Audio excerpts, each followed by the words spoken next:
I'm Weston Wamp, and this is Swamp Stories, presented by Issue 1. Hi, I'm Weston Wamp, and this is a special episode of Swamp Stories focused on the January 6 hearings. A bipartisan committee in Congress continues to hold a series of important hearings to shed light on the January 6, 2021 attack on the U.S. Capitol by rioters hoping to prevent a peaceful transfer of power. We're continuing our series of special conversations with leading political experts in response to the hearings to dive into what happened, what we learned, and how members of both parties are responding to events.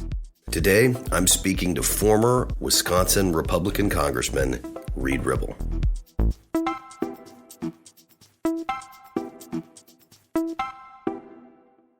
Congressman, thanks for joining us. Obviously, these hearings are more fascinating to those of us who have expressed concern about not just the country, but where we've been in the last couple years. Your thoughts here at the beginning of this conversation on the progression of the hearings from the primetime beginning to these most recent hearings that really drill down into the former president's thinking. I've got two kind of thoughts on it. One is, at the beginning, I was worried that nobody was paying attention, or that the people that needed to be paying attention weren't paying attention. And but what had happened after that first primetime hearing was the mainstream media, virtually all the cable and network shows, covered it for days. You couldn't avoid hearing about it. Second thing I was worried about was that it was going to be too partisan. And in fact, it had been a bit partisan, but mainly because they've only had Republicans as witnesses. And so it's been fascinating to take a look inside the thinking that was going on before the election and then after the election leading up to January 6th from these Republican insiders that were watching it happen in real time. I mean, I think that part of this that's undeniable, even to the most cynical Republican or the most disinterested Republican, is that, to your point, the voices we're hearing in evidence are the voices of Republicans, many of whom had the president's ear or were in or around his inner circle.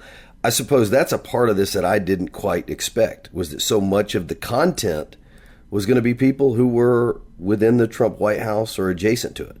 Yeah, for sure. And even campaign people, you know, Jason Miller and I'm trying to remember who the other gentleman was that took over the campaign. But they talked a lot about what was going on inside the campaign and how they were on team normal, you know, compared to the Rudy Giuliani team.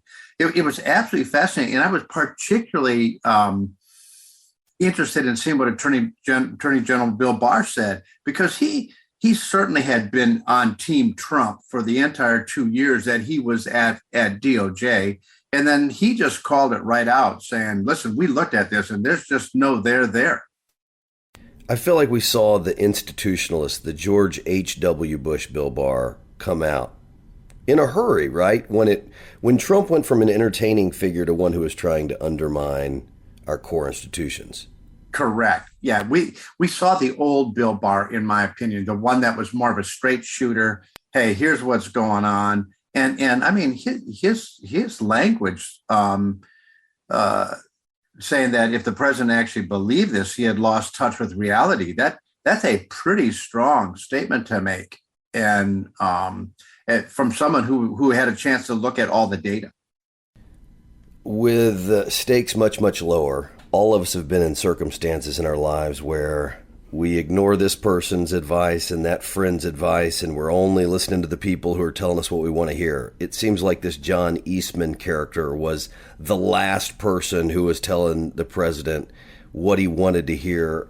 You know, I don't know much about him. I mean, he's not a prominent person in conservative politics or policy.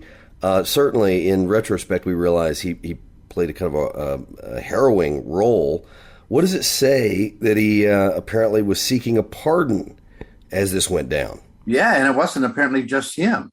You know, we heard during the first day, the prime time, that there was a member of Congress who sought a pardon ahead of time. And what it tells you is that they recognize after the fact oh man, we might have really stepped in it here.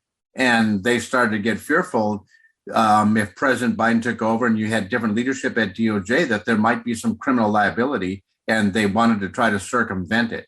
Now, clearly, John Eastman at the end, he said, hey, if this is still on the table, put me on the list. It's a pretty casual statement saying he didn't even know that it was on the table. But the fact that he said, if it's still on the table, means that he was present when they talked about that idea as a possibility. Vice President Pence's role here has gotten almost all the attention yesterday. Certainly he did when the going got tough. He stood up. There was some speculation. Certainly you and I are following a lot of the same conversations on Twitter.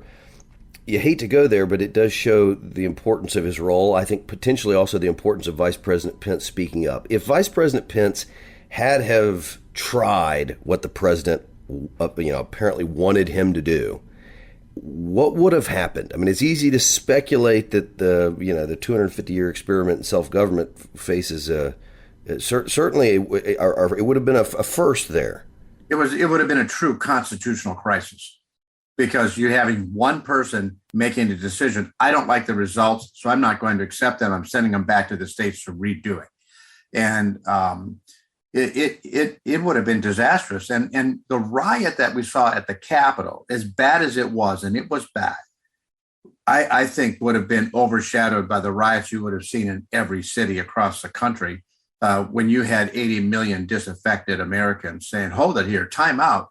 I know exactly who I voted for, and you can't have my vote.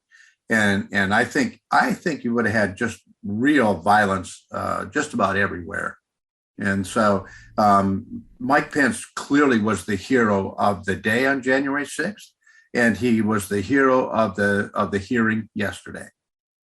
Do you think he ought to speak up here? Would that be valuable to the country? I mean, there may be political calibrations in this. I wish he would speak up. And he has started to speak up. When he went before the Federalist Society and said, the presidency belongs to the American people and the American people alone. That's a pretty powerful statement to make. And to the very people that were in the room, possibly thinking about undermining the election. And so he started to speak up. He now might as well finish it and go ahead and actually cut that lane for himself for the presidency in 2024. And if he called and asked for my advice, that's what I would tell him. Yeah, I mean, practically speaking, those who believe that Dominion voting machines rigged the election are not going to be voting for Mike Pence at this point. And so I think you're right. Maybe just to finish the job would serve him best, and then the country just to hear from him. Lastly, just as we go forward, what have you not heard that you'd like to hear? What do you think might be an appeal to our fellow Republicans who are still sitting back, struggling with whether January 6th was a big deal, whether the president's attempts to overturn an election on a basis of fraud that there is no evidence for? I don't think anybody's struggling with it, Weston. I think the sides are already baked in. I think those that are on the side of Donald Trump in this regard, they don't really care what is said. There's nothing that can be said. If what's been said already hasn't changed opinions, there's nothing more that can be said. And those that are open-minded to it and more independent thinking, I think they've already also been persuaded. And so I think it's important for the committee to complete their work, issue their report, and turn over whatever they have to DOJ. Because I think there were some crimes committed, and I don't know how high up it goes. I'm not a lawyer. I'm not a criminal attorney, but they should just take everything that they've gotten, all the voicemails, all the emails, all the depositions, and turn it over to DOJ and say, here you go. Do with it what you will. All right, Congressman, we'll leave it there. Thanks for your time. Hey, good to be with you, Weston. Thank you. Thanks for listening to Swamp Stories, presented by Issue One, the country's leading political reform organization that unites Republicans, Democrats, and independents to fix our broken political system. Please subscribe to the podcast and share it with your friends. Even better, rate and review it on iTunes to help us reach more listeners. You can find out more at swampstories.org. I'm your host, Weston Wamp. A special thank you to Executive Producer Doki Fassian, Senior Producer Evan Ottenfeld, Producer Sydney Richards, and Editor Parker Tant from ParkerPodcasting.com. Swamp Stories was recorded in Tennessee, edited in Texas, and can be found wherever you listen to podcasts.